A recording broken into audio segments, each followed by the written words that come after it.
Senator, how gullible do you really think Florida voters are? People like Tim Ryan accuse me of engaging the great replacement theory. I'll tell you peddling it. This is a governor who, for the last 4 years, has beat his chest but delivered very little for most Georgians. I was a victim of the January 6th. It's not a problem. Darren Bailey is a threat to democracy. When the barbarians were at the gate, you were happy to let them in. Yes, there were people who behaved very badly on that day. I was not one of them. I think I struck a nerve with this guy. You absolutely struck a nerve. Chairman Dean, Chairman Steele, as promised, not too much of an intro, Michael Steele, because we want to get right to you. What do you see playing out right now with, as I emphasized, a race that for some voters has already happened because they made up their minds and they went to vote early? So when Democrats and independents like Evan McMullin engage and take the fight around democracy, the economy, social issues directly to what Republicans have basically put into sort of a vanilla envelope of just whatever they feel or whatever they want to say, they score points and it resonates with voters. Now, of course, you've got to translate that in the remaining couple of weeks of this campaign into a turnout model, into turnout effort. But the seed is there, and the voters are responsive where they have not engaged, where they have sort of sat back in the case of Arizona, where they've sort of sat back in the case in Pennsylvania, quite honestly, where Dr. Oz has been able to make a case against Fetterman on crime. You see those polls tightening in a way that in a generic ballot now is flipping back towards Republicans. And you're seeing among white suburban women a wholesale move away from Democrats that we saw at the end of the summer, beginning of the fall, by some 33 points. That's alarming. Is it time to make up? Yeah, probably. But it's going to be, as we see in the clips that you showed, on a case-by-case Democrat versus Republican basis. Yeah. And Howard, I know that I know you love Jay-Z and Beyonce. I know that about you.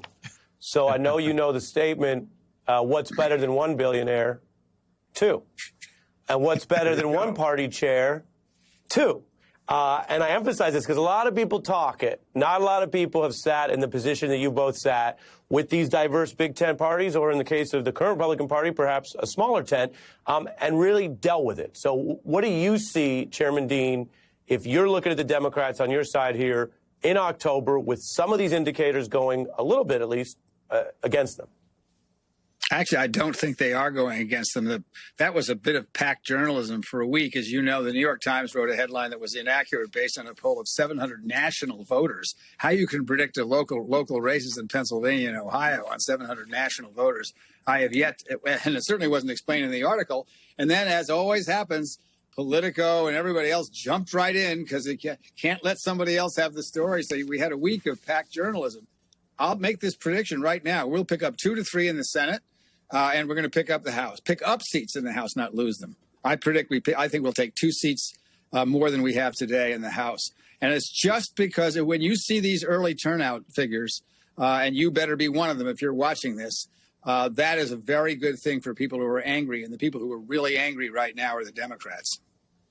Super interesting. Let's unpack what you said and then let the other chair respond. You're saying that, well, and I know the article you're talking about, and I know the tendency you're talking about. We try not to do that too much around here, but everybody's human and frail and prone to mental mistakes. But, yeah, the Times ran above the fold off one poll that with the nationalized data and cited the economy. That said, we have pointed out there are other indicators that people are unhappy with: rising prices, inflation, and more people blame Biden for it. That's Having true. said that, you're saying that that was overwritten and that the harder data we have, I mean, turnout data is always better than polling, which is hypothetical. Right. You're saying this early turnout surge, which I alluded to, you actually think is a product of Democratic galvanization and mobilization. Why? What is your view to substantiate that? Because I think for 2 reasons. Respond. Obviously, young people and women are incredibly engaged in this election, and we've got to get the young people to the polls because they're always the group that's most reluctant to go. But I actually think a lot of this is about Trump. Every time Trump opens his mouth, that helps us. And you've got people like J.D. Vance, who's a pretty bright guy, but he sounds like Trump. that doesn't, I mean, the numbers in Ohio were incredible. Last poll I saw, as Ryan was ahead, the Democrat was ahead by 2 or 3 points in a state where the Democratic candidate for governor, who's a very good person, who was a very good mayor, is behind by double digits. Something's going on here, and I just think that democracy really is on the ballot, and I think people know it. When you get, the Republicans lie every day about crime, every single day. The fact of the matter is that the violent crime rate is up, and it's up twice as much in red states that are governed by Republicans than it is in blue states. I rest my case. You want to get people excited about crime? You're going to get caught when you lie, and there's plenty of time to catch liars right now, and they're getting caught. It's interesting you mentioned that. Michael, you can respond to all the above and this moment, which we did fact check, and people should know I like to do a fact sandwich. The crime rate per capita in Oklahoma is higher than in New York State or New York City, which is the fact check for this. The fact is, the rates of violent crime are higher in Oklahoma under your watch than in New York and California. That's a fact. Well, we'll have that fact checked by the Frontier Superintendent. It's also a fact that medical marijuana... Oklahomans, do you believe we have higher crime than New York or California? That's what she just said. Michael? So what you saw there was sort of pivoting off of the fact, the underlying fact as a percentage of population and so forth. The reality, what he did there was basically play to a narrative that, well, we're just little Oklahoma. We're just Oklahoma. That's New York and California. Of course they have more crime because there are more people of color there. There are more people who don't look like Oklahomans there. There are more people who don't live like you live or believe what you believe there. So, of course, their crime rate is higher, when, in fact, the facts are the rate of crime based on population is higher. In other words, you got more folks doing bad things in Oklahoma than you have as a percentage of population in New York. And so I'll give you but let me just finish the point. The problem, though, becomes trying to explain that and clarify that point as she tried to do it. She just stated the fact and then deal with the emotional rebuttal to it. Oh, Oklahoma has more crime than New York City? Oh, what are you, crazy?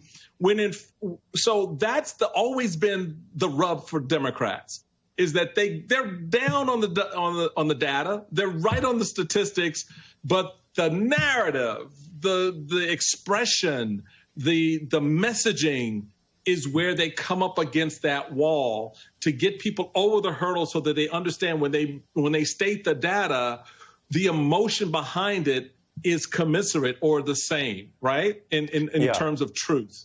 And I think that's always been the trick. Go ahead, Howard. I'm going to get Howard in. Michael sounds like the coolest math teacher I've ever met. Down with the data. I agree. We love that. I think he's right, and I think the Democrats the Democrats have historically done exactly what Michael said, unfortunately for us. However, the people of Oklahoma are not stupid, and Stitt was hoping that they would be stupid. A poll I just saw 5 minutes ago showed that lady, whose name I don't even know, is ahead by 5 points in that race. In Oklahoma, one of the reddest states in the country, a Democratic woman is leading. Now, Oklahoma voters are not as stupid as their governor thinks they are. They are getting it. Yeah, and that's Hoffmeister you're talking about from that moment. Yeah. So here's what we're going to do because right. Yeah, we are in this midterms crush. I mean, sometimes on the beat, Michael knows. Sometimes we do law for the whole hour. Sometimes we'll just do hip hop for the whole hour. I'll just sit in the back, spin some records. Yes. It's like we're not doing news tonight. Tonight, given how much is on the front burner on the midterms news, I've asked, and I know the chairs have agreed, both the chairs are coming back for more of our coverage tonight. So we're going to fit in our shortest break, 1 minute. We have both chairs and Juanita Tolliver and the issue that Republicans are apparently most afraid of, and we're back in 60 seconds.